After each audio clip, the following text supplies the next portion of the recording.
चुनाव खत्म हो चुका है। सांसद और मंत्री शपथ ले चुके हैं। अब आम लोगों को या यूं कहें कि मिडिल क्लास को बड़ी राहत का इंतजार है। पीपीएफ और सुकन्या समृद्धि योजना जैसी स्मॉल सेविंग स्कीम की ब्याज दरों की समीक्षा होने वाली है। ऐसे में अनुमान लगाया जा रहा है कि इन स्कीम्स की ब्याज दरों में सरकार बदलाव कर सकती है। नई सरकार के गठन के बाद सरकार के सामने अब जुलाई से सितंबर तिमाही के बीच स्मॉल सेविंग स्कीम की ब्याज दरों में बदलाव करना एक बड़ा टास्क है। स्मॉल सेविंग स्कीम की सबसे popular scheme public provident fund यानी पीपीएफ के निवेशकों को ब्याज दरों में इजाफे का इंतजार है। बता दें कि हर तिमाही केंद्र सरकार स्मॉल सेविंग स्कीम के लिए ब्याज दरें निर्धारित करती है।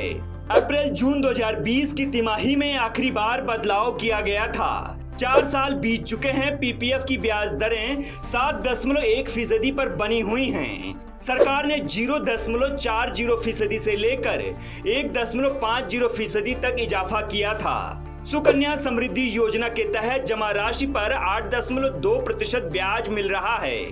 डाकघर बचत जमा पर 4% की दर से ब्याज मिल रहा है।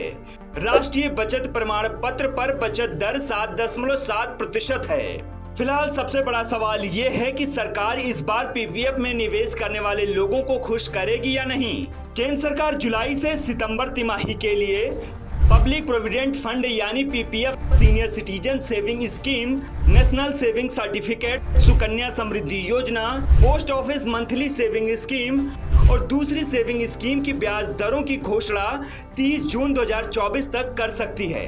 चलिए अब वो भी जान लेते हैं कि आने वाले तिमाही के लिए सरकार इन स्कीम्स की ब्याज दरों में कितना इजाफा कर सकती है। कई एक्सपर्ट्स का मानना है कि आगामी तिमाही के दौरान पीपीएफ महंगाई कंट्रोल में है। स्मॉल सेविंग स्कीम की ब्याज दरों में कोई बदलाव होने की संभावना ना के बराबर है। जुलाई के तिमाही में जो बजट आएगा उसमें यह स्पष्ट होगा कि स्मॉल सेविंग स्कीम की ब्याज दरों में इजाफा कब किया जा सकता है।